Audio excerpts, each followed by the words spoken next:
Bagyong Maymay nabuo na. Patuloy pang lumalakas habang papalapit sa Luzon. Mataas ang banta na maglandfall sa La Union o Pangasinan. Habagat lumalakas at Typhoon Dolphin papalapit na sa PAR. Magandang araw Pilipinas, isang napakahalagang weather development ang ating tututukan ngayong araw ng Miyerkules, August 5, 2026. May isang sama ng panahon na sa kanluran ng Luzon na ngayon ay dapat nating bantayan ng mabuti. At ang tanong ng marami, mabubuo na ba ito bilang isang ganap na bagyo? At kung tuloy ang maging isang tropical depression o bagyo, ito na ba ang sistemang tatawaging Bagyong Maymay sa loob ng ating Philippine Area of Responsibility?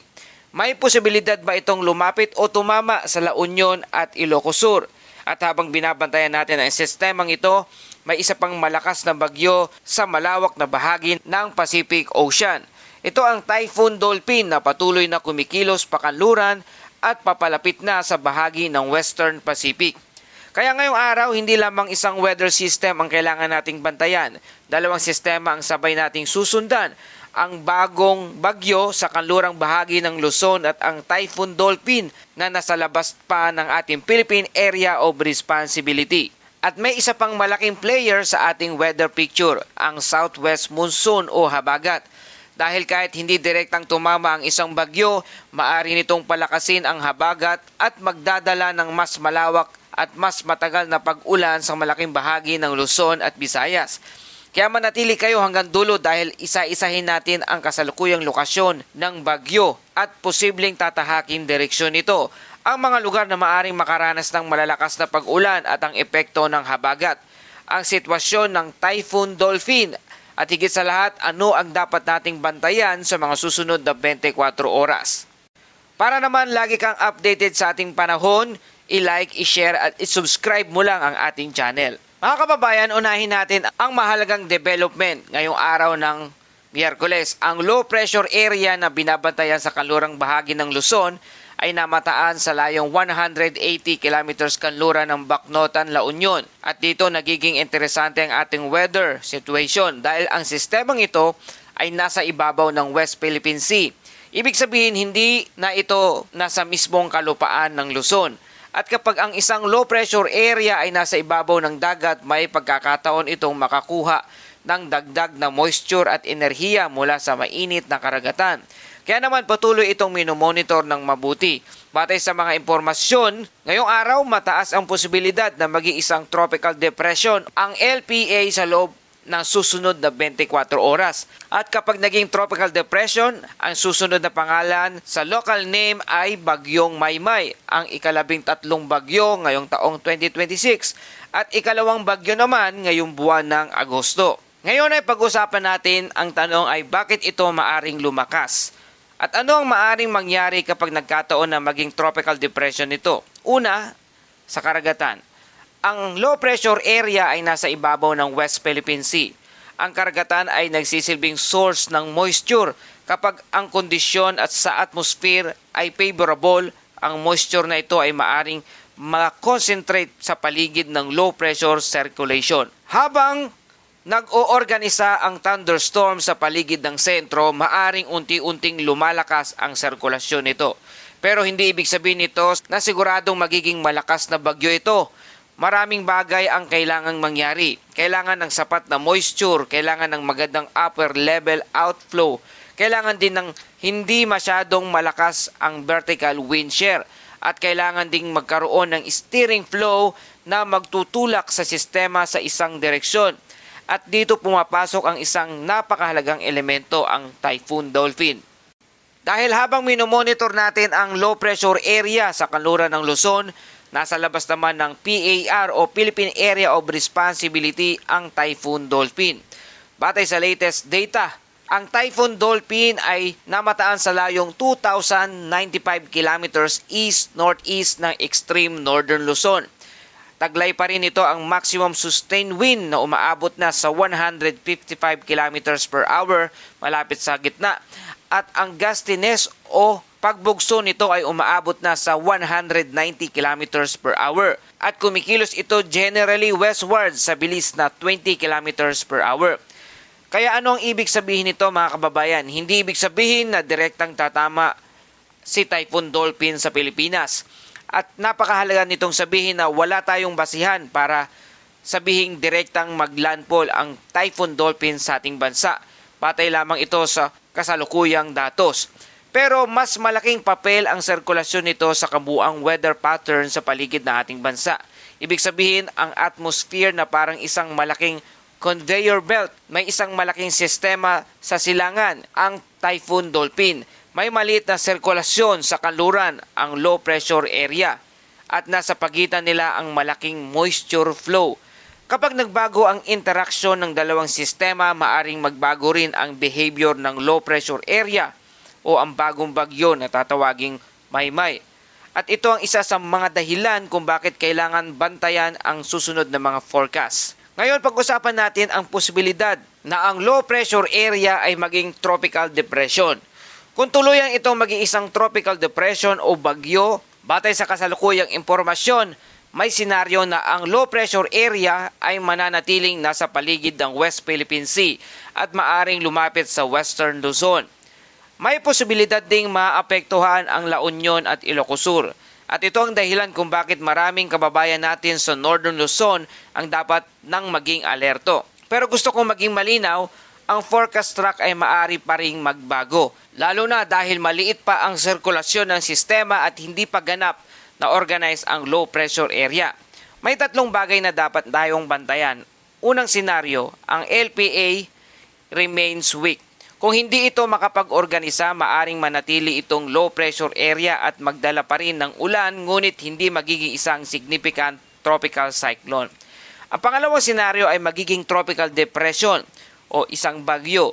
Ito ang mas mataas na posibilidad na kasalukuyang binabantayan.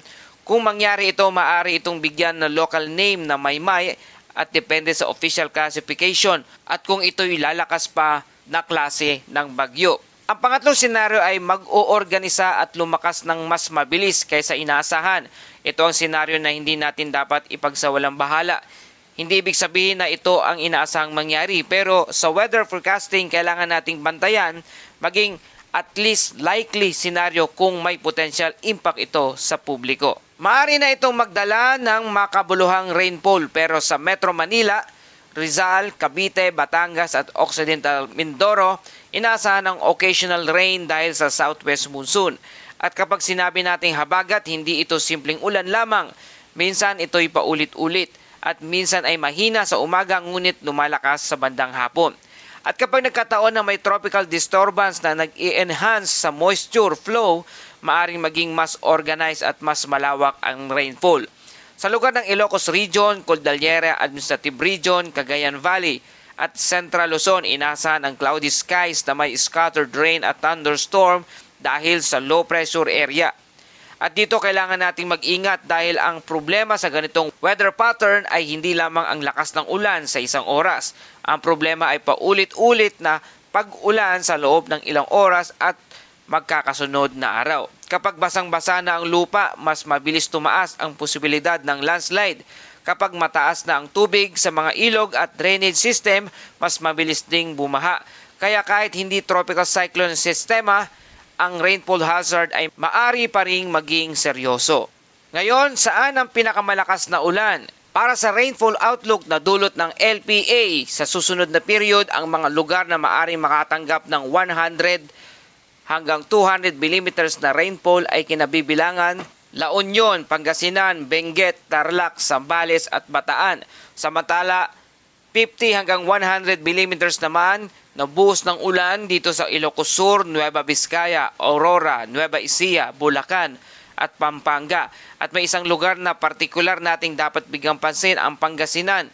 Dahil sa binigay na outlook, maaring lumampas sa 200 mm na rainfall accumulation sa Pangasinan sa period na tinutukoy.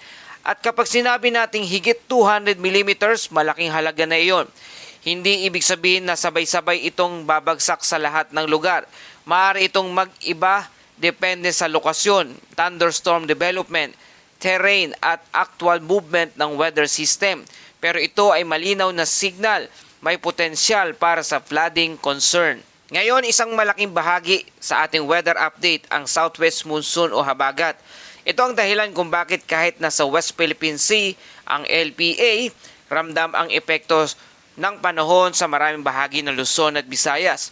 Ang isang tropical disturbance ay maaring magsilbing parang pump. Hihilahin nito ang moisture mula sa tropical na karagatan papunta sa Philippine area at kapag dumagdag ang habagat, mas maraming moisture ang pumapasok sa bansa. Kaya ang isang weather system na maliit sa mapa ay maaring magdulot ng ulan sa napakalawak na area. At ito ang dahilan kung bakit hindi dapat isipin na malayo naman ang bagyo, kaya ligtas na. Hindi ganon ang weather system. Hindi kailangang tumama ang sentro ng bagyo para umulan ng mas malakas sa inyong lugar.